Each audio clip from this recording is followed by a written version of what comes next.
It's here, it's here, it's here, it's here, it's here, it's here, it's here. Better Call Saul, Season 6. After a while of waiting, after a shocking, to say the least, season break finale, the last couple episodes are here. Wow, it's here. Hello everyone, welcome back to Gus's Underground Lair. You better like my opinion or you might end up under the floor, like some other characters. I might as well just go ahead and say it. Spoilers ahead. If you haven't seen Season 6, don't watch this. I don't know why you're watching this. It's got spoilers. Better Call Saul, the exciting and also unique and not expected spin-off of Breaking Bad, has come to a close. It doesn't follow Walter White or any of the main characters from Breaking Bad. It follows Jimmy, who is known as Saul Goodman in Breaking Bad, and the whole story is built around Jimmy. We get to see him start off as a low-level pro bono lawyer, work his way up into who we all know and love him today as Saul Goodman. And wow, what a ride it has been. If you've seen my reviews of the show in the past, I did season 1 and 2, and then I stopped because I got lazy. I wasn't too fond of these seasons, and I wish I kept going with the reviews because I will admit, after season 2, the show does pick up a lot. In fact, I still think season 3 is actually one of the better seasons, even better than season 4 and season 5, but seasons 4 and 5 are still great. And if I ever want to do a review of these in the future, I will. I can always give a numerical value to them. I just haven't. The show's biggest problem for me was it started off just so slow, and it did that for good reason. It really dove deep into the characters. We got to really learn who these people were. And it was more of a slow burn rather than just a fast action-paced shows like something like Breaking Bad. And while I didn't like that in the beginning seasons, it paid off in the end. The slow burn, making us really love these characters, making us really understand these backstories, making us fall in love with the show slowly, really pays off at the end when everything goes to crap and the stakes are the highest and characters are dying and shit's hit the fan. Quite honestly. At the start of the season, we're thrust into some of the most fun scenes we've ever had. Everything around Nacho is just great. Nacho is being taken around by this guy Lalo, and we really don't know what Lalo is doing, or why he's doing it, or anything for that matter. We get to follow the story of Nacho. Nacho, who is a great character and gets to say one last word to, the guys who have kind of ruined his life, and he gets to basically stick it to the man. And what a really just blood-curdling last speech by him. I mean, holy crap, that was awesome. And then, of course, he does take his life, and just what a way to go. I mean, I don't think anyone saw that coming, but when it happened, it was like, oh, yeah, that makes sense. I think the show starts us off with what the beginning of the show was always missing, because there's always been that drug aspect. There's always been that cartel side of things. I mean, of course, we're following Jimmy, but we're also following Mike and Gus and the drug side of things. And the stakes have never been that large for them, which has always been confusing to me, because why are we following these characters if there's going to be no danger? I mean, there's just been no danger throughout the whole show, and so finally, we get the danger. Ever since the shootout at Lalo's house that, of course, Nacho initiated and was a part of, we got to see Nacho try to run and try to fend for himself and survive on his own. And watching him try to, survive and just, hide in the most disgusting places has been really cool to see. We never really got to see this side of him. He's always kind of had this protection where he gets into trouble, but no one really actually goes and kills him. No one actually is trying to get rid of him, so for the first time in forever, he's actually on the run, and that was exciting to see. What this show does after Nacho is killed off is great.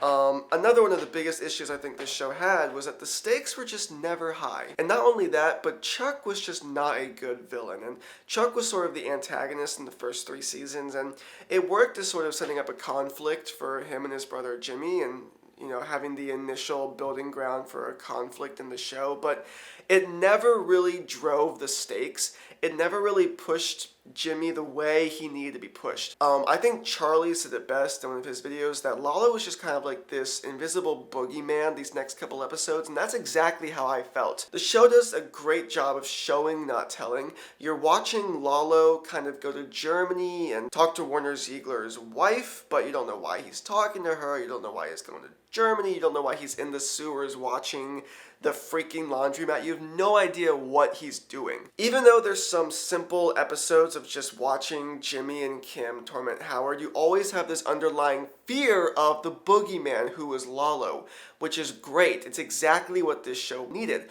What it does is it has this side of, the legal world where we're just watching these lawyers have their silly little disputes, but then also there's that underlying threat from the drug world. And this underlying threat was never there in the first couple seasons, and it was never there when Chuck was the main antagonist. Finally, I actually fear for the character's safety. Finally, I actually have no idea what's going to happen to them, which is what was needed for so long.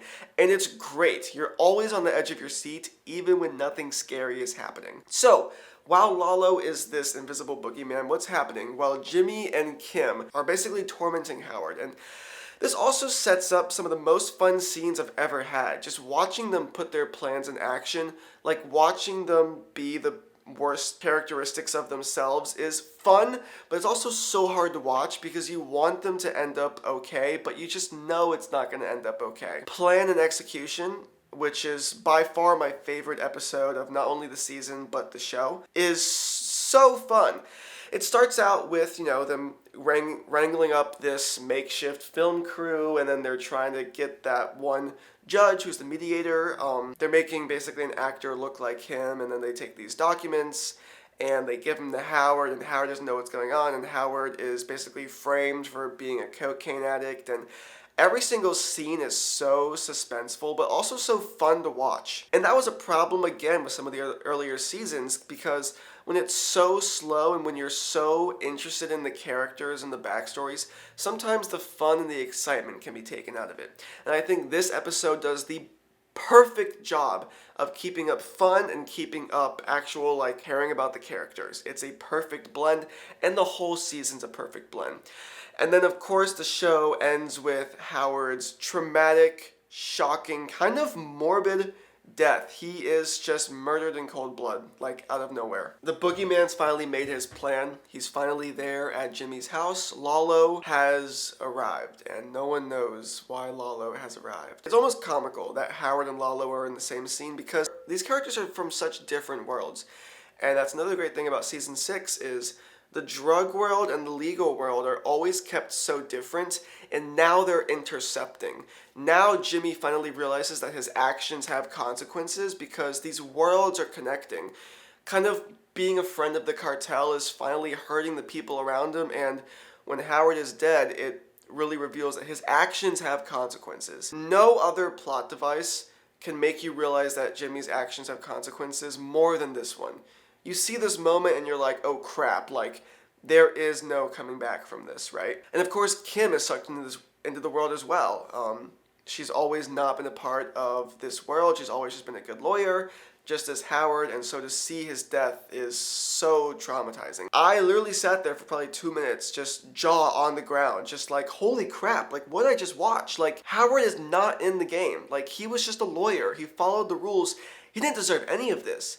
This was not how he was supposed to go out, but, these things happen, and he was in the wrong place at the wrong time, and, Jimmy's actions have consequences, and it sucks, but the show is so, so good.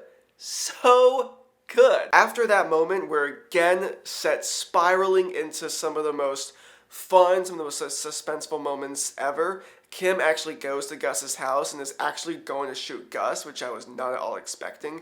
The whole plan to preserve Gus and take down Lalo is exciting. Watching everyone kind of scramble, watching Gus's plans fall apart is exciting because Gus never gets it wrong. He's always smart, methodical, and knows what he's doing, and finally he doesn't know what he's doing. He doesn't know, which is wild to see. And then Lalo was taken out in an exciting shootout. A shootout that I think could have been a little bit better. Could have been a little bit more grand. I would have liked to see Lalo die in a more dramatic manner just because he was this invisible boogeyman and the villain of these last 3 seasons. It felt a little bit shallow the way he goes out. But again, I'm not complaining too much. Gus was at a crossroads. He was the lowest he's ever been. He was going to die, and then he finds a way out of it. So, we've never seen that from Gus, so I can't complain too much. And then after Lalo is dead, of course, Kim packs her things and leaves. And she says, Jimmy, you asked if you're bad for me, and the answer is no, you're not bad for me. We are bad for each other. And that hit hard. But that was kind of the whole theme of the show and this season, that Jimmy and Kim are bad for each other. His actions have consequences. He can't continue a life like this, at least not with Kim. He loses the one thing he's loved most, which is so sad to see. And then we're shoved into the last couple, 3 or 4 episodes of the show. The show's episodes that are black and white. We get the Breaking Bad flashbacks. We get Saul Goodman, in the future when he is now Gene.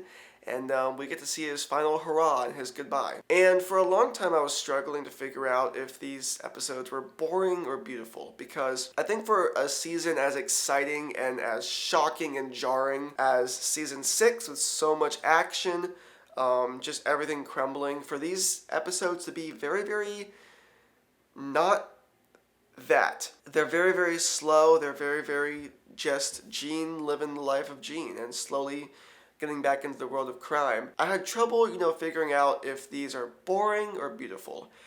Is it boring in the sense that we've had an expectation from season 6 and now that expectation is gone?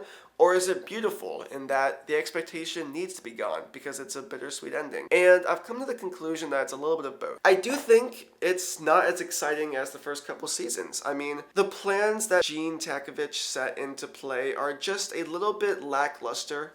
And not only that, but a little bit silly compared to the stuff he's done prior and the stuff we see him do in Breaking Bad. Like this little going to people's homes and stealing their identities is a little bit silly, especially with the makeshift team of criminals he set up. It's just so random.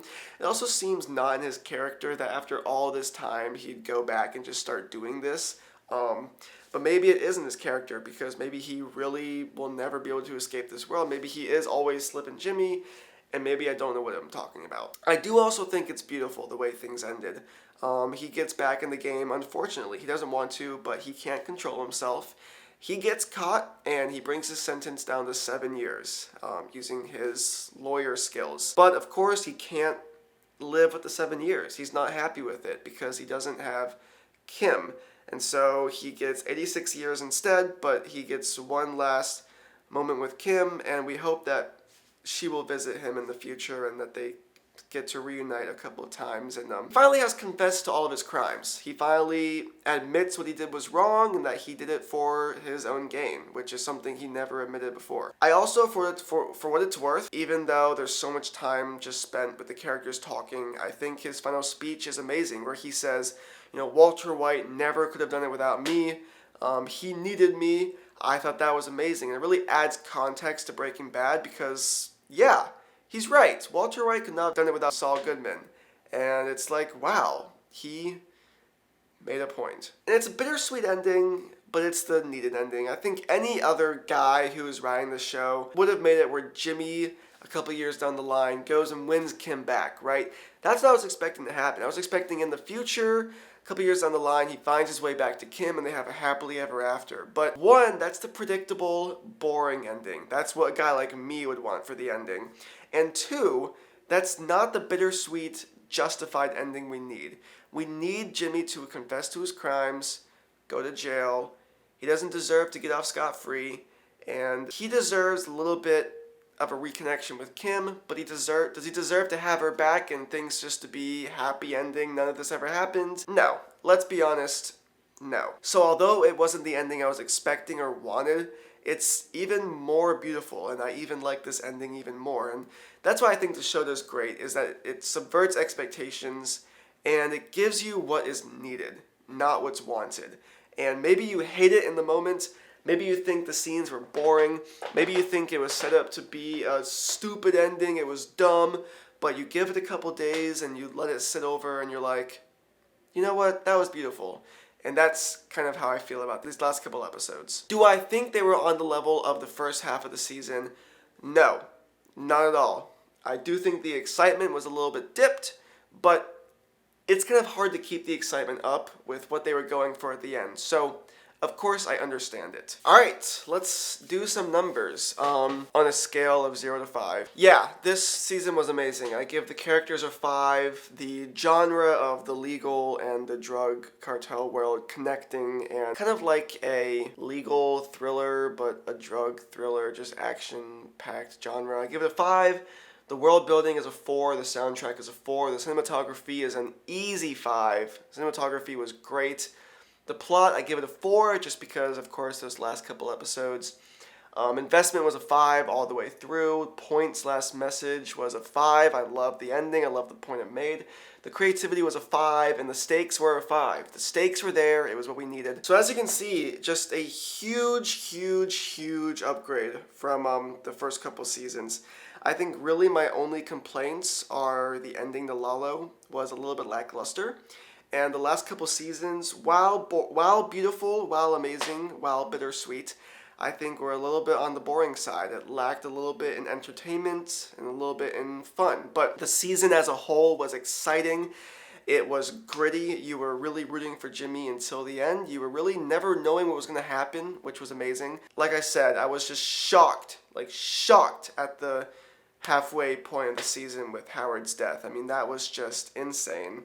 Crazy. Some of the most fun episodes I've ever seen. Yeah, I was always scared. I was on the edge of a seat. Always just worried what was going to happen. For the people that say it's a perfect show, I understand it.